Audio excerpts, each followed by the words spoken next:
हाँ, तो हम बिल्कुल वहीं से स्टार्ट हैं। बस वीडियो को पार्ट में डिवाइड करने के लिए मैंने क्या किया था, वीडियो को दोबारा से स्टार्ट किया है। तो मैं क्या कह रहा था कि पहला नंबर ही जो है वो क्या है, 1 है, और वो एक ओड नंबर है। तो मैंने क्या कहा कि मैं square of an odd number, कि इसका स्क्वायर करूँगा तो मुझे क्या मिला, 1 मिला।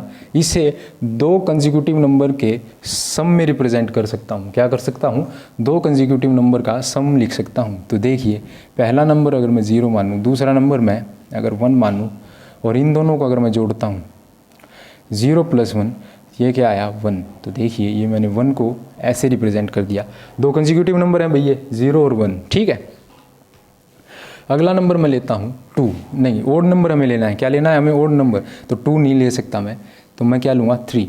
मुझे क्या करना है, 3 का स्क्वायर। 3 का स्क्वायर मैं जानता हूँ क्या होता है, 9। क्या होता है, 9। 9 को मैं 2 कंसेक्यूटिव नंबर्स की फॉर्म में लिखूँगा। तो अभी तक मेरे को याद है कि 9 4 + 5, 2 ऐसे नंबर हैं कंसेक्यूटिव जिन्हें मैं लिख पाऊँगा, ठीक है। अब 5 है, 5 का स्क्वायर मैं करता हूँ। 5 का स्क्वायर होता है 25। अब यहाँ भी आप हो सकता है कि इसको क्या लिख दें, 2 कंसेक्यूटिव नंबर 12 और 13 का जोड़ लिख पाएँ। अगला जैसे ही नंबर आता है, जैसे जैसे बड़े नंबर आएंगे आप कंफ्यूज हो जाएंगे कि यहाँ कौन सा नंबर आएगा और यहाँ कौन सा नंबर आएगा। तो उसके लिए मैं आपको बता देता हूँ। यहाँ देखिए कि मैं नंबर जो लिख रहा हूँ, जिस नंबर का मैं स्क्वायर कर रहा हूँ, मैं उसे मान रहा हूँ क्या, n। I am assuming that I am writing the square of odd number which is n। क्या कर रहा हूँ, मैं n का स्क्वायर कर रहा हूँ, ठीक है। तो n का स्क्वायर मैंने किया, मुझे मिला क्या, m। क्या मिला, m। m को मैं 2 नंबर्स की फॉर्म में लिखूँगा। क्या करूँगा, 2 नंबर्स की फॉर्म में मैं लिखूँगा। तो मैं उसे कैसे लिखूँगा, यहाँ क्या नंबर आएगा, वो नंबर आएगा n² - 1/2। यहाँ जो नंबर आएगा वो n² + 1/2, ठीक है। इस नंबर n का स्क्वायर किया मैंने, मुझे नंबर मिला m। n क्या है, एक ओड नंबर। ये एक कंडीशन है भाई, ये इवन नंबर के लिए कभी सेटिस्फाई नहीं करेगा, ये सिर्फ ओड नंबर के लिए या विषम संख्या के लिए ही सेटिस्फाई करेगा। तो आप देखिए, यहाँ तक तो हम इजीली लिख पाए थे। 1 को 0 और 1 लिख दिया, 9 के लिए 4 और 5 लिख दिया, 25 के लिए हमने 12 और 13 लिख दिया। लेकिन अगला नंबर है 7। 7 का स्क्वायर हमें लिखना है, तो वो आया 49। अब हम 4-5 नंबर को ऐड करके देखें और उसके बाद में आंसर लिखें। उससे अच्छा क्या है कि हम n को क्या मान लें, 7। n क्या है हमारा, 7 है। तो ये नंबर मैंने कहा कि n का स्क्वायर - 1/2। ये नंबर मैंने कहा n का स्क्वायर + 1/2। n का स्क्वायर यानी ये स्क्वायर तो मैंने किया ही है, तो ज़्यादा कुछ करना नहीं है हमें। ये n 7 है, 7 का स्क्वायर मैंने कर लिया है, 49 है। तो 49 - 1/2 किया, यानी 48/2, यानी ये नंबर आया 24। तो ये वाला नंबर है जो 24 आ गया। अब यहाँ देखिए, n² मैंने कर रखा है 49 + 1 करूँगा, /2 करूँगा मैं, तो मुझे मिला 50। अब मुझे क्या करना है, सिंपली 50/2 करना है। तो 50/2 होता है 25। ये 2 नंबर हैं 24 और 25, जिनको मैं अगर जोड़ूँ तो 49 आएगा, जो कि क्या होगा, एक 7 का स्क्वायर होगा। तो ये एक कंसेप्ट था कि square of an odd number can be represented as the sum of 2 consecutive numbers, ठीक है भाई। तो यहाँ हमने क्या किया है,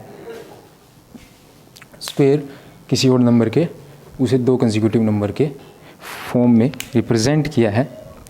उसके बाद में प्रोडक्ट ऑफ 2 कंसेक्यूटिव इवन और ओड नंबर्स, क्या करना है, प्रोडक्ट ऑफ 2 कंसेक्यूटिव इवन और ओड नंबर का मुझे क्या निकालना है, प्रोडक्ट निकालना है। अगला जो कंसेप्ट है हमारा, अगली जो टॉपिक है या फिर ये कह दीजिए, वो क्या है कि 2 कंसेक्यूटिव इवन और ओड नंबर, मतलब देखिए मैं एक बार लिख देता हूँ, उसके बाद में मैं आपको बताता हूँ कि मैं क्या कह रहा हूँ। कि प्रोडक्ट ऑफ 2 कंसेक्यूटिव इवन और ओड नंबर, मतलब या तो मुझे 2 लगते इवन नंबर लेने हैं या मुझे 2 लगते ओड नंबर लेने हैं। ये नहीं कि एक इवन और एक ओड लूँगा या फिर एक ओड एक इवन, मतलब दोनों के दोनों इवन हो या दोनों के दोनों ओड हो, तो ही मेरा ये कंसेप्ट क्या करेगा, फॉलो करेगा, तभी आप ये इम्प्लीमेंट कर पाएंगे।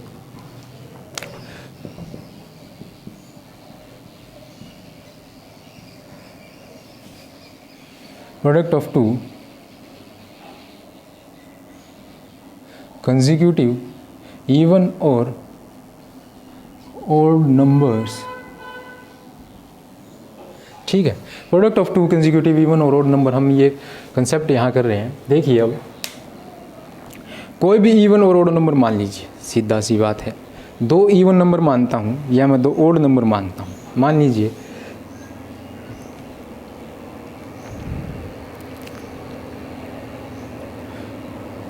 समझाने के लिए मैं छोटे नंबर लूँगा, बाद में बड़े नंबर ले लेंगे हम। तो दो ओड नंबर 7 और 9 ले लिए, 1 डिजिट में ही बड़े से बड़े लिए हैं मैंने, 7 और 9। इनका मुझे क्या करना है, प्रोडक्ट करना है भाई। 1 मिनट, ट्रैक्टर आ रहा है भाई। तो भाई मैं गांव में हूँ, आपको पता है यहाँ ट्रैक्टर पुराने से पुराने ट्रैक्टर मिलेंगे आपको। नए भी हैं, ये बात नहीं है कि नए नहीं हैं, सारी जो ब्रांड हैं वो यहाँ मिल जाएंगे आपको।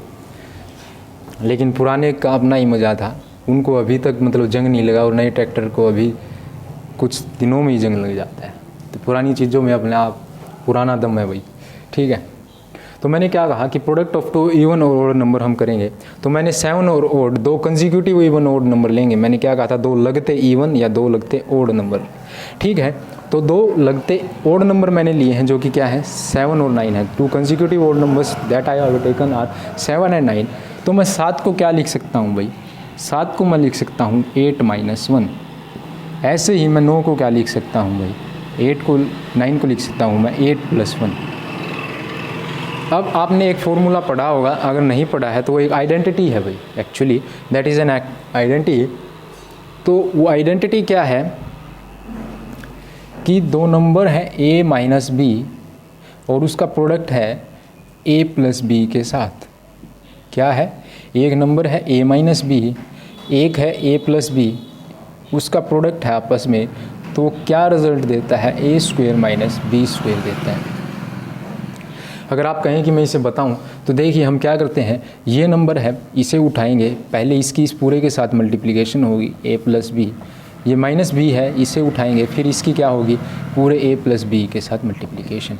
मैंने क्या किया है, एक बार इस a के साथ इस पूरे की मल्टीप्लाई की है, एक बार इस b के साथ विद साइन, जो साइन बीच में है वही साइन यहाँ बीच में आएगा, ठीक है, वही साइन यहाँ आएगा, फिर b की इस पूरे के साथ मल्टीप्लाई की है, ठीक है, एज ए होल। तो अब यहाँ देखिए, यहाँ क्या निकल के आएगा, a × a² हुआ, a × b, प्लस का साइन है a × b हो गया, प्लस में ab, -b × a, ये -ba होगा।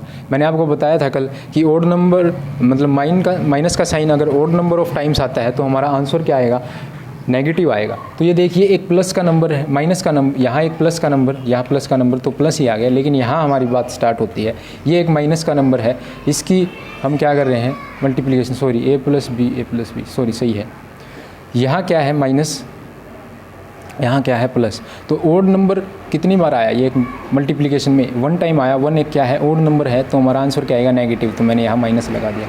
इसी तरह यहाँ माइनस है, यहाँ प्लस है, तो प्लस b, माइनस का साइन फिर से एक बार आया, तो उसका b का स्क्वायर हो गया, -b²। अब ये ba और ab अलग अलग नहीं है, देखिए 2 × में 3 लिखूँ तो भी 6 आएगा। यह मान लीजिए कि b 2 और a 3 है, यहाँ मैं a को 3 और फिर इसकी मल्टीप्लाई करता हूँ 2 के साथ, तो आप पाएंगे कि ये भी क्या है, 6 है। तो a × b -b × a, मतलब ये 6 और 6 है। अब 6 में से 6 गए तो क्या बचा, 0 बचा ना। तो मैं इसी तरह से क्या करूँगा, यहाँ कैंसिल आउट कर दूँगा कि ये दोनों बराबर हैं, उसी नंबर में से वही सब्ट्रैक्ट करूँगा, तो यहाँ क्या बच गया, ये 0 बचा भाई। इसी के साथ यहाँ क्या बच गया, सिर्फ a², यहाँ माइनस का साइन है माइनस, ये क्या बचा, b²। तो यही मैंने यहाँ रिजल्ट लिखा है, देखिए a² - b²। तो अब यहाँ a की वैल्यू क्या है, आप देख के बता पा रहे होंगे, a की जगह 8 आ चुका है और b की जगह 1 आ चुका है, ठीक है। तो ये किसके बराबर होगा भाई, ये प्रोडक्ट है, ये किसके बराबर होगा, 8 का स्क्वायर और -1 का स्क्वायर। 1 का स्क्वायर हमेशा क्या रहेगा, 1 रहेगा, तो 8 का स्क्वायर -1। अब देखिए यहाँ एप्लीकेशन आ गई ना, हमें क्या करना है, सिंपली 8 का स्क्वायर करना है, यहाँ 8 का स्क्वायर -1 यानी 64 - 1 63। और हम वैसे भी टेबल से कर पाते इसे, आप कहेंगे कि ये करने की क्या ज़रूरत थी, 7 × 9 हमें पता है टेबल से 63 होता है। मैंने आपको कहा था कि एक्सप्लेन करने के लिए मैं आपसे छोटा नंबर लूँगा, यही नंबर हम बड़े भी ले सकते हैं। अब मैं इवन नंबर के लिए बड़ा नंबर लेने वाला हूँ, ठीक है। इवन नंबर लेने हैं दो कोई भी, ठीक है। मान लीजिए 22 इंटू 24, ये दो कंसेक्यूटिव क्या हो गए, इवन नंबर हो गए हमारे। अब मुझे क्या करना है, इनका प्रोडक्ट करना है। क्या करना है मुझे, इनका प्रोडक्ट करना है भाई। तो देखिए यहाँ इस नंबर को मैं लिखूँगा 23 - 1, इसे मैं लिखूँगा 23 + 1। अब फिर से वही फॉर्मूला, इनका प्रोडक्ट है तो ये क्या हो जाएगा 23 का स्क्वायर - 1, है ना। 23 का स्क्वायर मैंने कल कहा था आपको 20 तक याद करने के लिए, आगे के हम आज करेंगे। 529 - 1 यानी 528। तो ये प्रोडक्ट जो है 528 ही आना चाहिए। तो हम देखते हैं।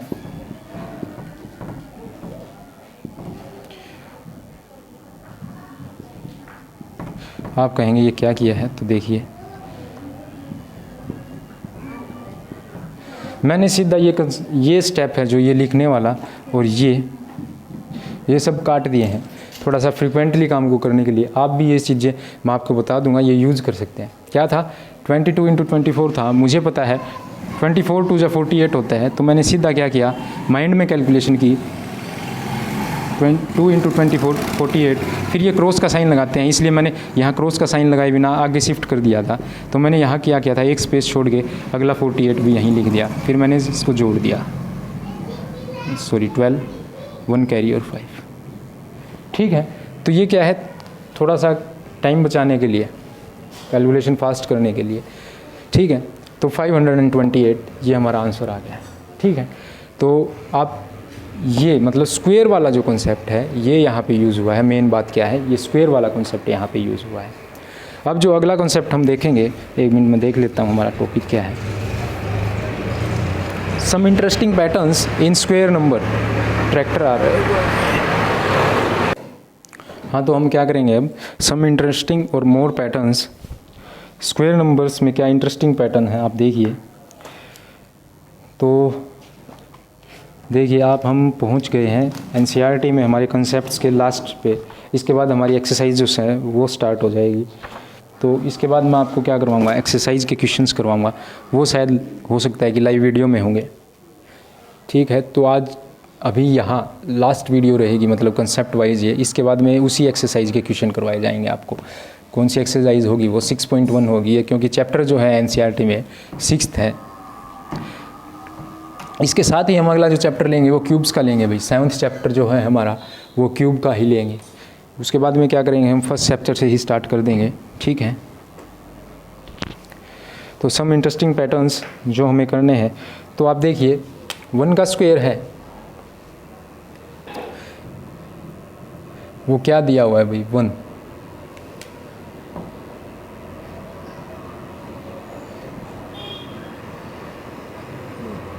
थोड़ा स्पेसिंग पे कर लीजिए ताकि आपको इजीली अंडरस्टैंड हो जाइए। बाकी ये बुक में दिया हुआ है भाई, ठीक है। अब 11 का स्क्वायर मुझे करना है। क्या करना है, 11 का स्क्वायर। फिर से ट्रैक्टर आ गया,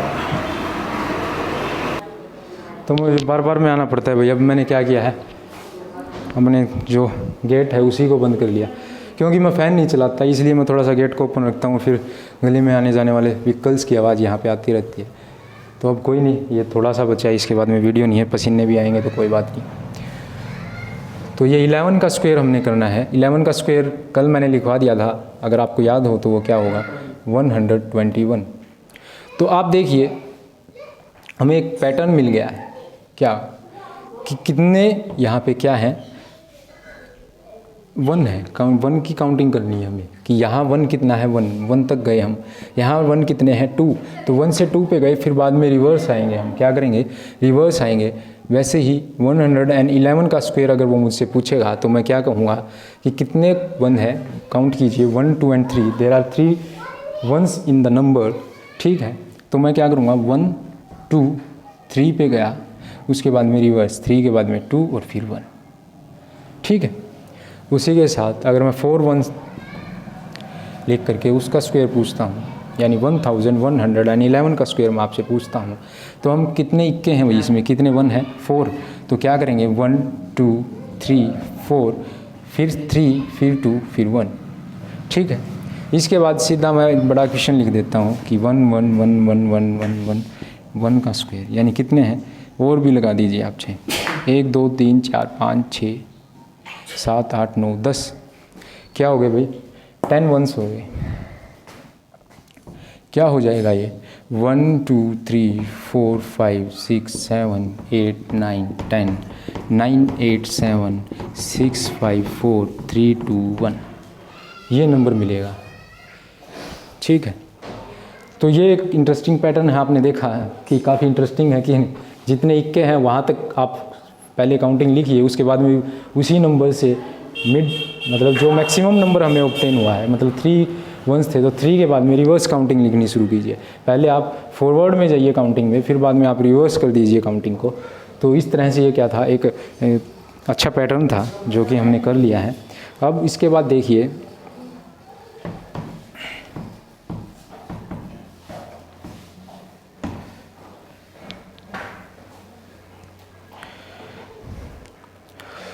अब हम करेंगे 4 का स्क्वायर, हम जानते हैं क्या होता है भाई 16, इट इज़ 16।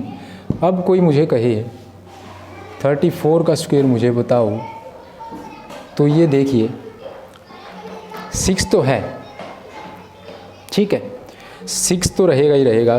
4 का यूनिट डिजिट मैंने कहा था कि किसी भी नंबर के यूनिट डिजिट पे अगर 4 और 6 होगा तो जो आंसर हमें मिलेगा उसके यूनिट डिजिट पे भी क्या होगा 6 होगा। तो यहाँ से मुझे पता लग गया कि यूनिट डिजिट पे क्या होगा 6। अब ये देखिए कि 4 है, उससे छोटा नंबर क्या है 3 है, तो यहाँ देखिए 6 है, उससे छोटा नंबर मैं लिख दूँगा 5। अब 5 1 टाइम आया है तो 1 है जो वो 2 टाइम्स आएंगे। देखिए 4 का यूनिट डिजिट मुझे पता है, 4 के स्क्वायर का अगर किसी भी नंबर के यूनिट डिजिट पे 4 होगा तो उसका जो स्क्वायर नंबर आएगा उसके यूनिट डिजिट पे 6 होगा, ठीक है। उसके बाद देखिए 4 से छोटा नंबर है 3, तो इसी तरह 6 से छोटा नंबर है 5, तो मैं क्या करूँगा फिर बाद में यहाँ 1 टाइम 1 था, यहाँ बढ़ा दूँगा, फिर भैया 2 कर दूँगा, या तो ये कर दीजिए या फिर जितनी बार 5 आया है उससे 1 ज़्यादा, ठीक है। यहाँ 5 0 बार था तो 1 1 बार आ गया, यहाँ 5 1 बार है तो 2 सॉरी जो 1 है वो 2 टाइम्स आ जाएगा। अब वो कहेगा 3 3 एंड 4 का स्क्वायर मुझे बताओ, तो वही 6 तो आना ही आना है भाई। 3 कितनी बार आया है 2 बार, तो 5 भी कितनी बार आएगा 2 बार, और 5 2 बार आया है तो 1 कितनी बार आएगा 3 बार। अब इसी तरह से 3 3 3 4 इसका स्क्वायर मुझे बताओ, तो यूनिट डिजिट पे क्या आएगा 6। 3 कितनी बार आया है 3 बार, तो 5 कितनी बार आएगा 3 बार, और 5 3 बार आया है तो 1 कितनी बार आएंगे 4 बार। तो एक ये पैटर्न है हमारा कि जिसमें हम 4 का यूनिट डिजिट देखिए क्या आएगा 6 आएगा, उसके बाद में 3 जितनी बार है उतनी ही बार हमें इससे छोटा नंबर 5 उतनी बार लिखना है, और उससे 1 ज़्यादा बार हमें 1 लिखना है। तो ये फिक्स्ड पैटर्न है भाई, ठीक है।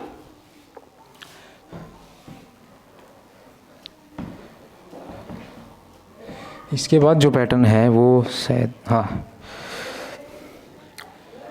7 का स्क्वायर क्या है, हम जानते हैं 49। We know the square of 7 is 49। अब इससे आगे मुझे क्या करना है 6। अब 67 का स्क्वायर मुझे बताइए। तो अब वही जैसे 3 4 के लिए हमने किया था, वहीं देखिए 7 से छोटा नंबर 6 आ गया, तो 7 अगर यूनिट डिजिट पे है तो मैं जानता हूँ कि लास्ट डिजिट पे तो क्या आएगा 9 आएगा, ठीक है। लास्ट डिजिट पे 9 आ गया। 9 यहाँ 7 से छोटा नंबर है 6, यहाँ मैं 9 से छोटा नंबर लिखूँगा 8, ठीक है। अब उसके बाद मैं क्या करूँगा 8 कितनी बार आएगा वो हम देखेंगे, कितनी बार आएगा जितनी बार 6 आया है, क्या है जितनी बार 6 आया है। 8 1 टाइम आएगा, अगर 6 1 टाइम आया है तो उसके बाद में ये 4 था, 4 इससे 1 ज़्यादा बार, या फिर 1 बार 2 बार 3 बार 4 बार, ये रहेगा मेथड भाई। अब 6 में 2 बार लिखता हूँ तो यूनिट डिजिट पे 9, 6 2 बार तो 8 भी 2 बार, 2 बार है तो ये 3 बार, या तो ऐसे कर लीजिए यहाँ 1 बार है यहाँ 2 बार है तो यहाँ 3 बार 4 आएंगे, या ऐसे कर लीजिए 6 6 6 7 स्क्वायर मतलब ये 7 का नहीं, पूरे नंबर का स्क्वायर है। कहीं आप ये कहें कि ये सिर्फ 7 का स्क्वायर है, ये पूरे नंबर का ही स्क्वायर होता है भाई। तो गला भी खराब हो गया, ये हमारा लास्ट पॉइंट रहेगा, ठीक है। तो लास्ट डिजिट हम जानते हैं 9, 6 कितने आए हैं 3 टाइम्स, तो हम क्या करेंगे 8 8 8 3 टाइम्स, तो 8 3 टाइम्स आए हैं, तो 4 कितने टाइम्स 4 टाइम्स, यहाँ 1 बार, यहाँ 2 बार, यहाँ 3 बार या 4 बार, तो ऐसे भी हम कर सकते हैं। तो यहाँ हमने क्या किया है, एक्सरसाइज 1 से 6.1 से पहले की जितनी थ्योरी है या जितने कॉन्सेप्ट्स हैं वो हमने समझ लिए हैं। उसके बाद में हम क्या कर रहे होंगे, लाइव क्लास में मोस्ट प्रोबेबली क्या कर रहे होंगे, पूरे एक्सरसाइज को सोल्व कर रहे होंगे। तो एक्सरसाइज में जैसे कि मैं देखूँ तो एक क्वेश्चन के काफ़ी पार्ट्स हैं, 10 भी हैं, 10 8 6 4 6 मतलब, तो मैं क्या कराऊँगा, 8 हैं तो 3 से 4 पार्ट आपको एक पार्ट के करवाऊँगा, 6 हैं तो 3 करवा दूँगा, आधे के आसपास मैं आपको क्या करवाऊँगा, ताकि वैरायटीज़ में कवर कर पाऊँ। और बाकी आप खुद भी होमवर्क के समझ तौर पे मतलब कर लेंगे, होमवर्क समझ लेना वो आप उसे अपना, और फिर आप उसे अपना कंप्लीट कर सकते हैं। Thank you, thanks a lot. अगली वीडियो में फिर से मिलते हैं। Welcome, thanks a lot.